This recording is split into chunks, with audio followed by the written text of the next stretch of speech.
Good morning, everybody. I'm very happy to have been called and invited and to participate. I'm very grateful actually that Vladimir and a few of us are keeping the seed of UHU, University of Human Unity, that we're keeping it alive. We already had some fabulous sessions and seminars over those last years.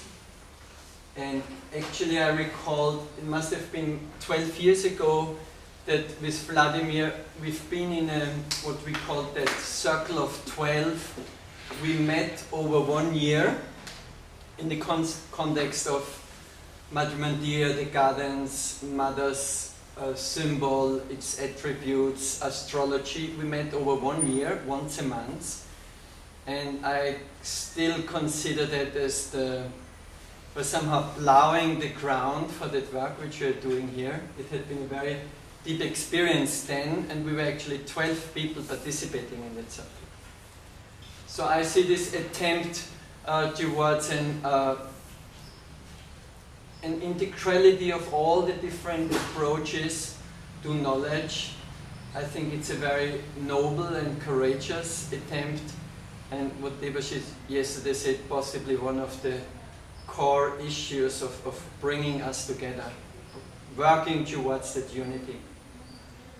I had an urge to arrange it in a circle because, as you heard already in the first part of the morning, possibly musicians, they relate in a different way. We use a different speech. There is an outline of what I want to share with you. It's focusing on the center of Auroville in the context of music, music language, harmonics, primal elements of sound. And I'm basically inviting you to participate in an experience, to see that we really can create something together. I'm only here possibly to hold up the tuning fork and create a certain pitch or drone or tone, but you're very invited to participate. That means even while I'm speaking or something, you have an idea or an intuition, you're very welcome to share it. I see this actually as a co-creation amongst ourselves.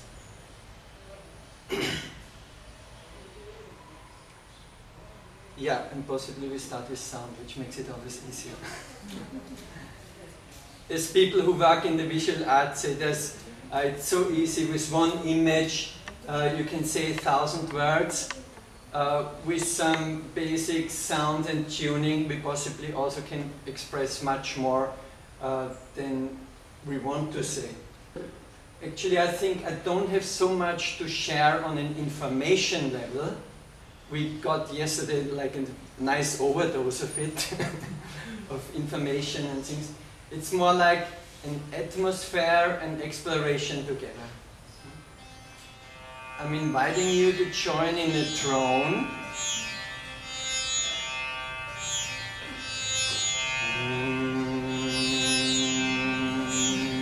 Just to bring a whole system into this process.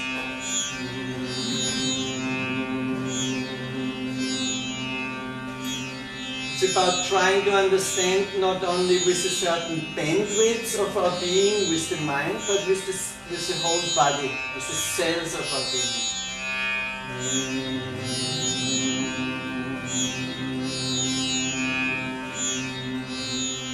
And if you can hold the drone, I just sing an invocation in 2 ways. First Eka Shruti, the Gayatri mantra, and then in 3 notes.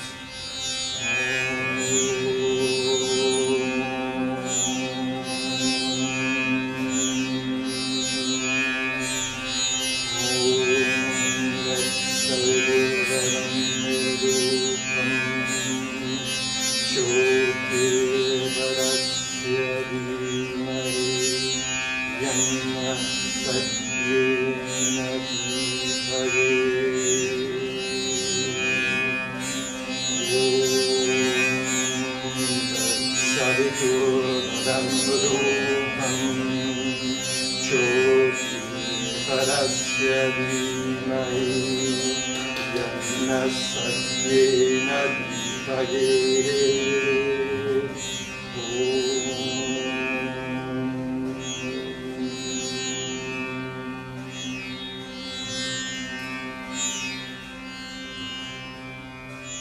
We're invoking that knowledge which shines like a light, which is beyond the light, which is moving, which is vibrating throughout our system.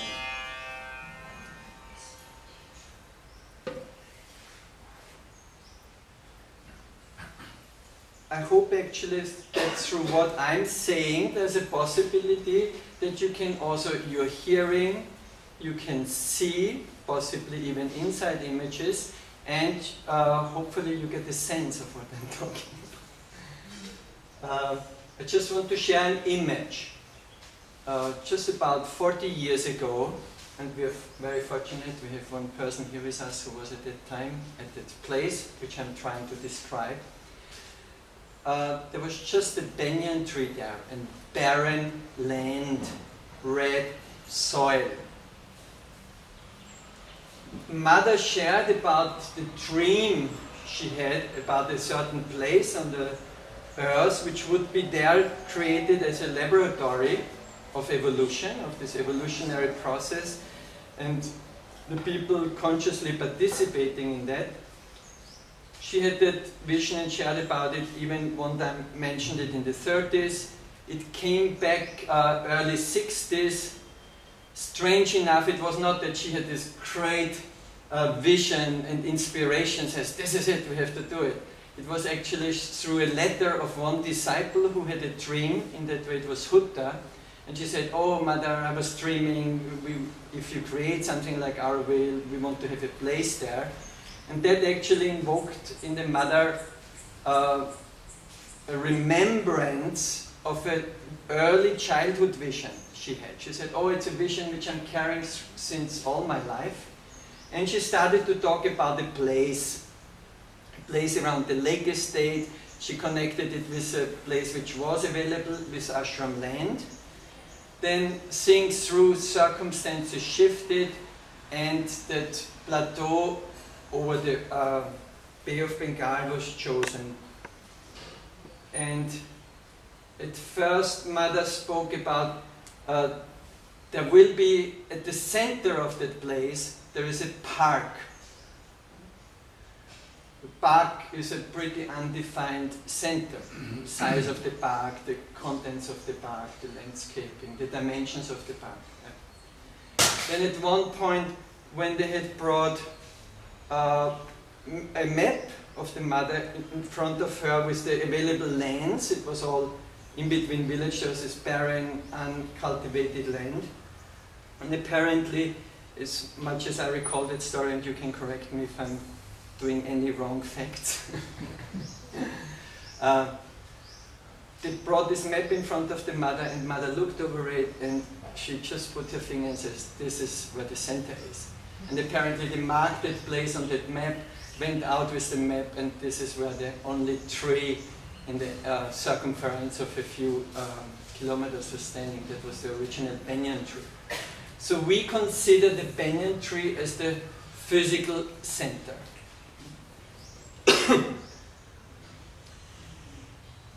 Now, whatever I'm telling, I'm relating to musical terms. So I'm moving now towards the center. I'm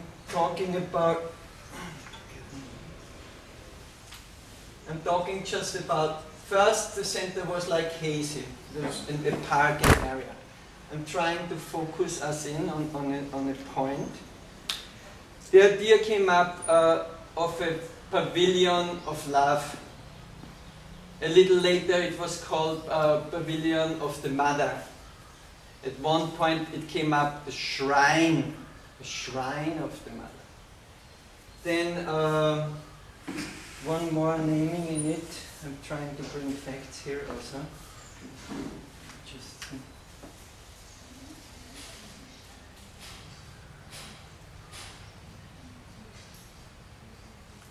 Yeah, then she started to talk about the temple of the soul. And I don't know actually how that word that was probably proposed to her, Madri Mandir. In Sanskrit, Mandir has many different meanings, as many of the Sanskrit keywords. It's a place, it's habitation, it's a camp, it's a temple, it's a house, it's a palace. Now, Mother said something at the very beginning. She said, everything around Madri Mandir is symbolic. It means symbolic, it stands for something else, or there are different ways of relating to it, interpreting it, putting things on it, deriving meaning out of it. And also very interesting to see from herself over a period of a few months how she related what it is symbolic for that center. There are different levels to it. First she said, let the Madri Mandir be a living symbol of Auroville's aspiration for the divine. A symbol for that which is rising, for the aspiration. Over a few months later, she said, the Madri Mandir wants to be the symbol of the divine's answer to man's aspiration for perfection. That's a fascinating approach with symbols. You know, it has this direction, there's an aspiration, it's a symbol for that. A few months later, she said, it's a symbol also for the answer. A little later, she said, the Madri Mandir wants to be a symbol of the universal mother, according to Sri Aurobindo's teaching. Larger symbols. It incorporates the whole movement of creation and the answer of grace. It's a universal mother. The last statement, she said then, the Madri Mandir will be the soul of Auroville. I find it fascinating that if you work with a symbol, that you have those possibilities and fluidities. You have very clear movements described. You have an ascending movement. Madri Mandir is for an ascent. Madri Mandir symbolizes the descending answer. Madri Mandir symbolizes the universal mother, which is everything of creation. And it symbolizes the soul which is inside. If we try to comprehend that language of symbolism with the mind or logical rational processes, it doesn't work, because the mind works in either or this or that.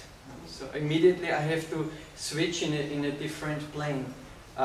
This is possible, and also this is in it.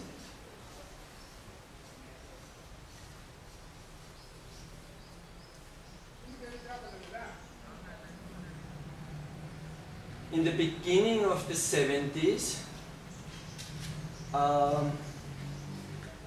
think it was 1st of January of 71, Mother had a deep vision of the inner chamber. So that means from the garden we came a little bit closer to Madri Mandir, which is still a body having an inside and an outside, and then there came a clearer definition of the center. So there was this focusing process happening.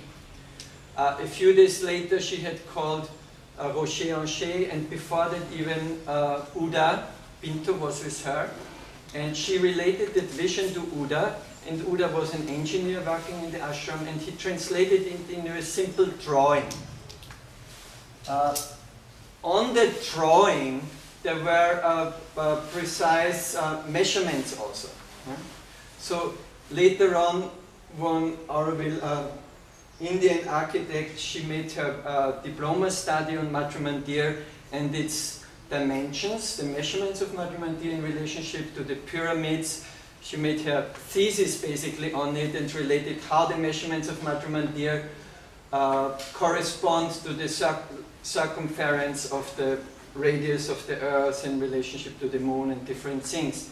Now, there was later on a big controversy after 15 years in the constructions. did the measurements include the inside of the wall or the outside of the wall? And it was a heated fight on the occult plane, which is still hanging over the plains from the hills. And actually it was very funny if you read the compilation of the process of Madhurmandir, visioning, implementation. This in itself, this little compilation, would be an amazing sociological study about decision-making processes and how those things evolve in Auroville and with which products we finally end up. And I found it very enlightening when Uda, after 20 years, when he was asked again, what's the precision of those numbers, can you tell us? How did you get to them? How did Mother tell you the exact numbers? Because they were specific numbers, 15.20 meters for the height of the chamber, 8.6 meters for the height of the walls, 24 meters for the diameter of the chamber. Mother was absolutely clear, and she said, the chamber, this I saw so clearly, it has to be translated as I saw. When Uda was asked 20 years ago how he came to the measurements, how did Mother give so specific measurements, he actually said, oh, I don't remember anymore, and I have to ask her, I have to meditate upon it, and maybe she will tell me. The next day, basically, he said, yes, I'm more clear again, and I remembered. Actually, the Mother was just pacing in her room and says, this is about the height, and the height should be like this bulb, and maybe the walls like this. Uda was an engineer. He went and measured those things and put them in his notes. Those were the cosmic terrestrial correspondences of Madhurmandir. That's how Mother came to it. And you have many instances actually where, I don't know if that's, again, if you have a doubt, you can say something again. The compilation is so wonderful because there are so many different points of view, perspective. And I think it shows that already from the very beginning of Auroville, there was this attempt, what does it mean to have an integral, unified view? Yeah? As one more example on the process of it, Uda actually in one letter, when he made a statement, an official statement, I think it was for Auroville, how with this controversy of the wall is integrated or not in the diameter of Madhurmandir, he wrote in the very same letter that actually the measurements are definitely within the walls. Yeah? In the same letter he made a statement and says actually the 24 meters integrate the walls. When that was pointed out to him a few years later, he said, I'm sorry kids, actually my memory doesn't work anymore, and I see actually that I have both positions in that letter, but I hope that everything will work out as Mother wants. So it just says, I'm playing a little bit and saying that there is a dimension in the whole process of our doing. It's more like a groping, experimentation, laboratory, and also that we allow ourselves to make mistakes, yeah? And to be shy and to stumble and not know what's the next step in our life. I think if we allow that amongst ourselves, that actually then we approach something that something else can work through. Okay, so in musical terms, let's say we have the center, we have the one, yeah? Oneness. It was very important. The first gesture actually for the foundation of Auroville was bringing together a handful of soils from as many as possible countries, and I think it was at that time 140 countries that there was soil placed in the urn. So the gesture of the many coming together towards the one. As soon as that was done, there was a very strong focus on the one. The one has to happen. Madhurmandir, the sooner as it is built, the better it is for the whole community, for everybody. Yeah? So that focus actually, in one way, was determining more or less with gaps and obstacles the community for the first 40 years of its existence. That task of focusing, building the one. which again was symbolic. I'm not sure sociologically or how to say personally if all those people who participated in the process managed to focus on the one while the many were working or while the work was going on in the many. In musical terms, the one can be at any place. It's wherever I choose a note, wherever with which note I'm starting, this is the one. This is the beginning. Now what I say in relationship to music comes basically from two traditions, from the Indian traditions and Greek Pythagoras school. Yeah, if it doesn't really go together with Western conceptions, because there was an evolution in the music. So I feel very fortunate that Laszlo showed us basically the flower, the crown of music in one way. I'm going back to the very seeds and the kindergarten of understanding the basic premises of sound. So as soon as I choose, let's say I do this one, I chose consciously on the instruments to have one frequency, one pitch. Yeah? In Indian music, this is the fundamental.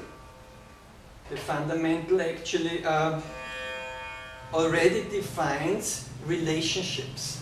As soon as I name the one, I have to relate to it. I have different possibilities to relate to it. From that one,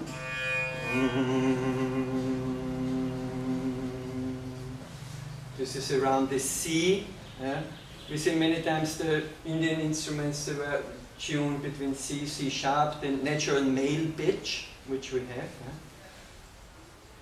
There was one research done in Switzerland where they said the one actually for the Indian music is chosen in accordance with the basic movement of the sun around the planet. There's a correspondence which Johannes Kepler did, the circumambulation of the Earth around the sun.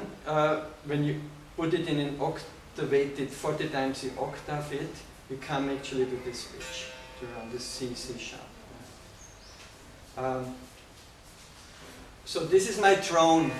This is the foundation. I can go up with it, from it. I make a step up from it. I'm self-confident. I'm not so self-confident. I make half a step.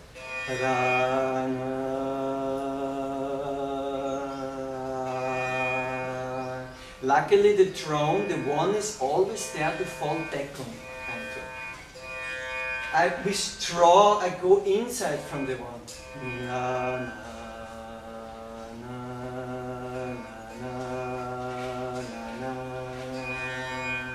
I want to stay closer to the one, I go only half a step down from it. Na,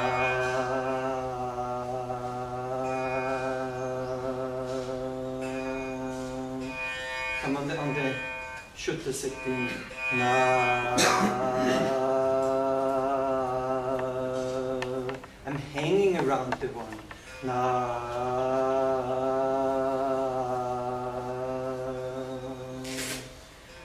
What I did with the first Gayatri, I just sang it on the one, Eka Shruti. Na na na na na na na na na na na na na. Stay on one vibration, but pulsations are coming in. Sound is forming in pulsations, in fractions, in phrases. Beginning of language. Na na na na na na na na na na na na. All on one tone.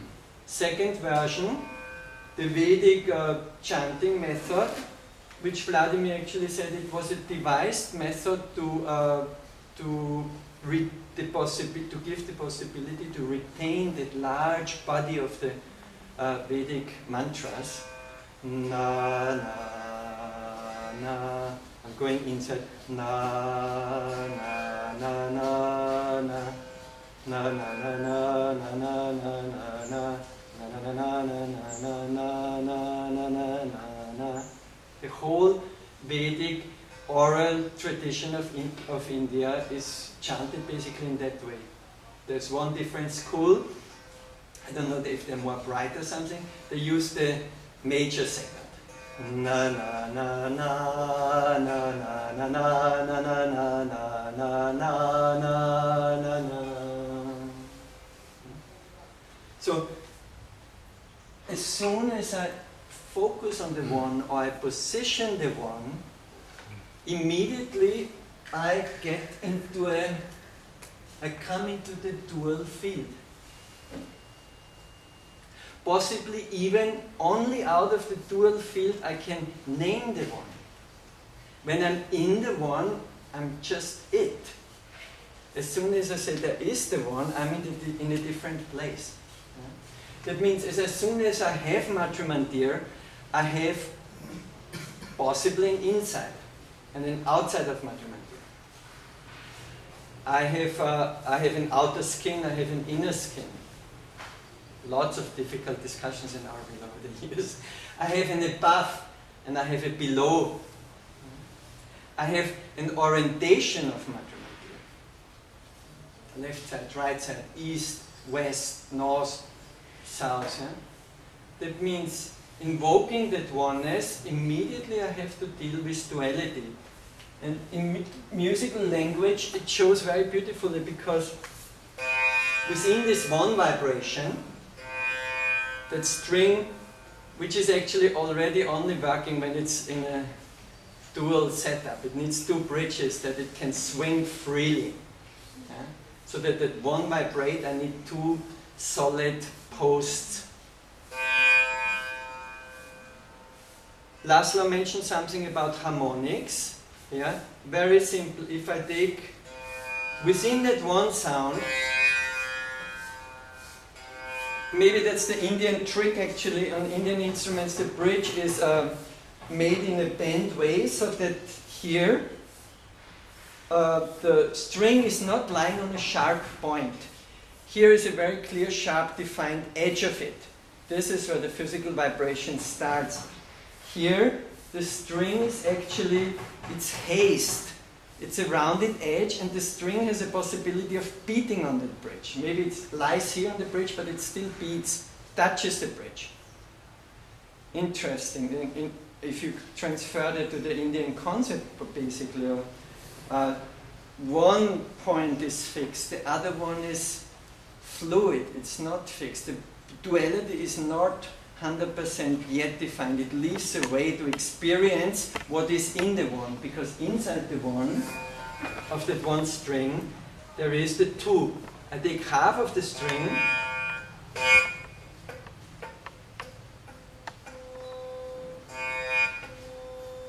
I have the octave. Half of the string gives double the vibration. That's the first harmonic, the first overtone, which is in this tone. Yeah. So Indian tambura, very simple. They take the principle of the one and the principle of the two, the octave above. If I would take double the string, yeah, I have the octave below. Slower. I take half of the string, double the vibration. So in music, the tone in that way, let's say it's a C, or we say in India it's a Sa. Double the vibration, it's also a C. It's a C, how you call it, angestrichen, or C1, C2 or something. It has this, the 2 has the same name, but it has a different quality. It is not the same. It is the same, but it's not the same. Yeah, you have the male. You have two halves. I have that octave on both sides. Yeah? It's the same, but it's not. The 2 is only a mirror. It mirrors something of the world. So if we write in harmonics, let's say I have the 1, and the 2 is just the doubling of it. I continue to write, we go a little bit ahead, the next doubling of 2 is coming into the 4. What I attempt to do here, I don't know if there's time enough, if we manage to count till 5. I told you we're in kindergarten here. But it is a big achievement if we count to 5 and we have an understanding what 5 actually means. Yeah? So we have, as soon as we have the 1, we have the 2, we have the 4. Now very interesting in Mother's symbol, and Rocher in one interview, he says, in Madrimandir, in many instances again and again repeated, we have the 1, the 4, and the 12. So there's an interesting jump basically into second octave. It's in Mother's symbol, you have the 1, the center, you have the 4 powers, and the 12 attributes.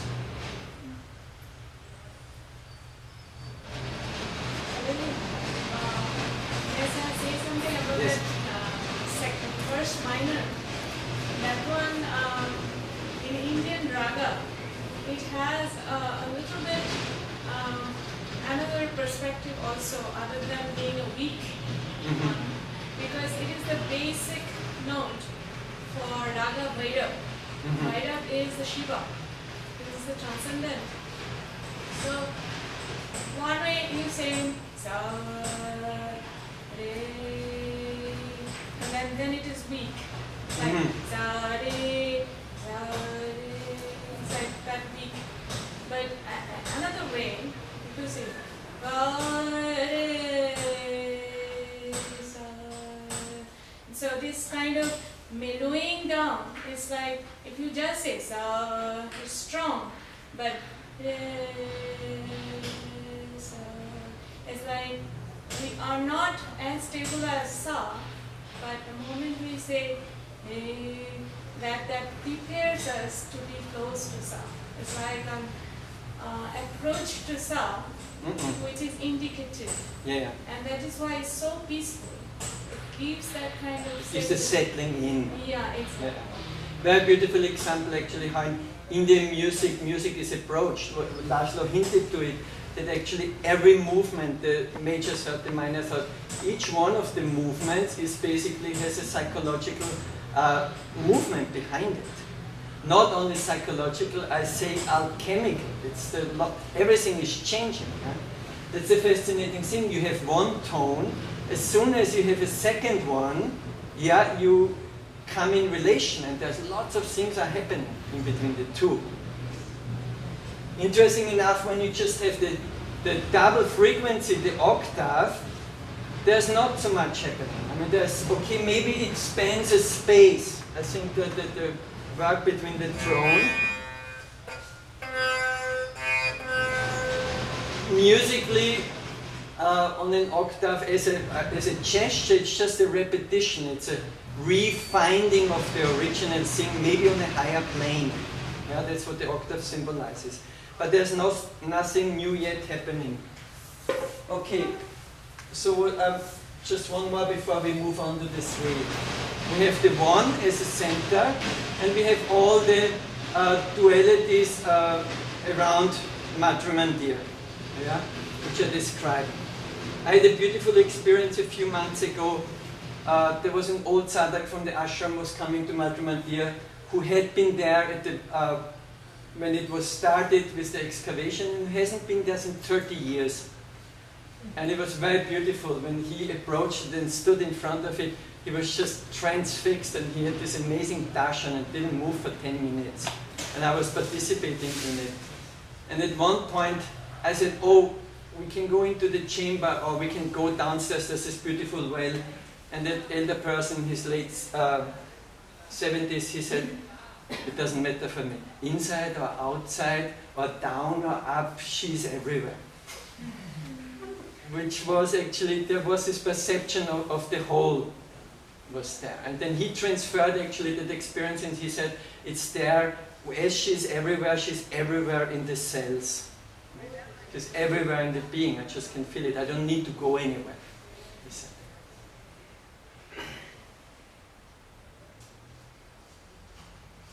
Interesting enough that in the building process of Madrimandir, there was lots of, it seemed in many times, there was this churning of the forces, of the duality, to bring it, to make the real thing happening. many times through big losses, sufferings, conflicts, and all of that. And everything of that seems to be, finally, we can say, all of those steps were necessary to create the right thing. There are still people in our fold, outside of our evolution, everything went wrong, and it doesn't represent the cosmic center and all of that. But I think one of the first premises in the yoga is surrender to the given, what is there, and okay, I can still discern and reject what is not part of it. But in my personal experience, with many things which I went through in the last 20 years, I'm talking now about the gardens, things which changed and I thought they were disastrous, in the long term actually they worked out in one way also to an advantage. So I find it very interesting, the whole play of forces around Makamandir. Okay. So in the overtones, I'm jumping between here and the center and try to hope that you actually can follow that process and cross references. Okay. I have the 1, I have the 2, in the octave, and if I take a third of the string, I have a new tone now. I have the 1, the 2, and the 3. The 3 is distinctly different from the 1.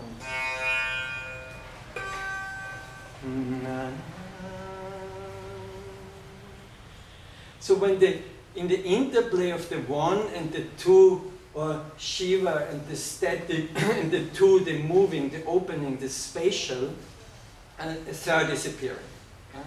The child of it. And the third has a very distinct, different character. Now, in Chinese music, basically, as Vladimir Laszlo said, in the harmonics, all the tones are there. Different traditions heard and took out different overtones to create their music systems. Yeah? Interesting enough also in the evolution of music that you see some intervals which were actually really disharmonic at one point of evolution. They were the main intervals which created the coherence in pieces. So there's also a change in our perceptions, or a change in our relationship to the principles as we grow and move on. In Chinese music, the third basically creates the fifth. Yeah? And the fifth is like a spiraling out of the 1 and the 2. Yeah? It's a child which carries something else. Yeah? Possibly the parents get together through a karmic relationship or contact, but the child has, maybe it has its space there, but it has its very own way and dharma to go. The third is bringing the new, the movement, the unknown into it. Chinese music was happy with that. They stayed with the fifth. The whole system of Chinese music just built up on a consequence of fifths, fifths, fifth, and that is the base of the music. Which also was still up to Gregorian chant, basically. It was still based on the pure fifths, Pythagorean tunings put into 1 octave. Now, Laszlo said a very important thing in that understanding. He said, if you would follow now 12 fifths, theoretically you would come back to the origin, to the same C. But actually you're a fraction above it, because the fifth, the pure fifth, is an expansion movement. Yeah? So it's spiraling. Very important to understand that music, even if I'm trying to fix it and says 1, 2, 3, 4 and stuff, it's an open system. We can only approach it and make an ideal about it, but it will always be open because it reflects the building principles, organic building principles of the universe. The galaxies are open. They're not closed systems, they're constant interchange. Even our planet apparently is one whole thing, but there's constant interchange with all the gravitations and pulls and forces of the other planets and of the sun. We are open systems. An integral paradigm, what you said yesterday, it cannot be one system. It's an open thing, and it only can constitute and reconstitute itself again and again according to our grasp and our understanding. Yeah, this is the interesting thing that you have also within the system. If you take only the pure notes, they relate differently to each other. So if you have you have D and D here, so the D, the sixth, if it is pure with the D, it will be a not pure fourth. Yeah, exactly. So you can't. So when you play keyboard or piano, it is basically a lie. When you tune a guitar, yeah. It is like that because it is not perfect. It is not a perfect harmony. It is a seeming harmony. Yeah. But on the violin and on the flute, in the singing, you can produce this perfect harmony. And how strange that this sound then changes slightly. Yeah. Apparently, that would be the role of music, to bring that world of harmony and bring that what is above, bring it here. I was very happy when Debashis yesterday talked about that fear of the chaos.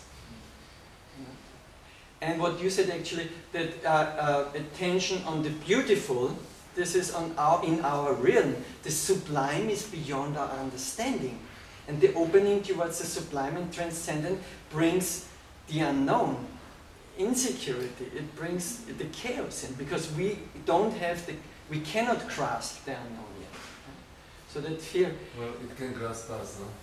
Yeah, exactly. And there you come to the key of the yoga, that actually we cannot do it. We just can more and more surrender and give ourselves into that force and see how that evolves and grows us. Now I just wanted to make a little diversion. In the one, this is string instruments came much, much later in a human evolution. Let me see what I do first. In many traditional societies, and I had the good fortune of being with lots different kinds of tribal people and indigenous musicians and medicine people. In those societies, the musician and the medicine person and the visionary and the priest and the healer was not separated. It was like one function.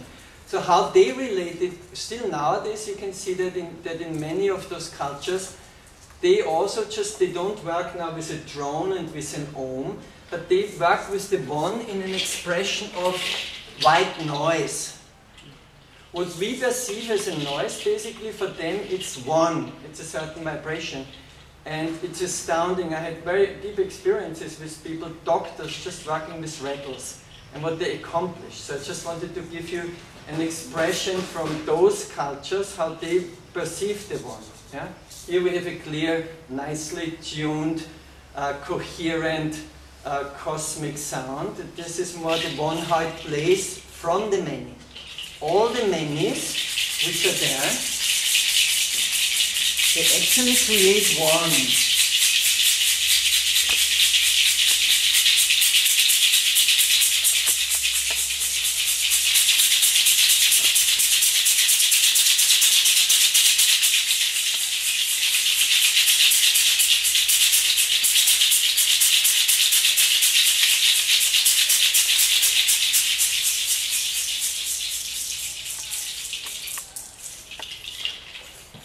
But as you possibly could hear in that one, because the manys are working, there is already pulsations, rhythms, phases, cycles, which I can possibly define.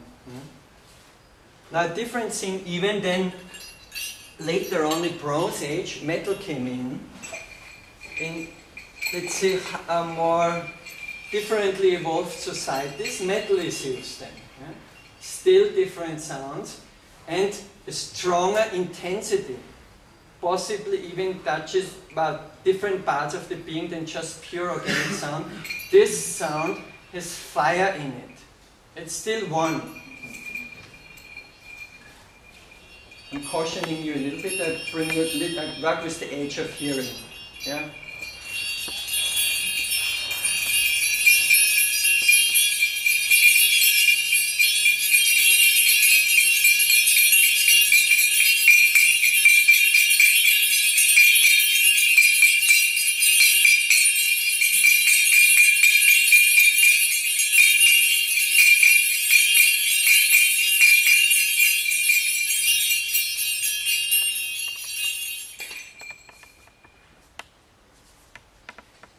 that's it. That is enough of in those cultures actually to open something else, to open different layers of consciousness. This switches off a certain brain wave, basically brings in a different state of the brain, and different things can happen. Even to the point actually, wounds which are open, I saw it actually that through rattling sessions and stuff like this, wounds which are open close, and you wonder how is that going? How can the physical be influenced by that? With the help of plants and different things around.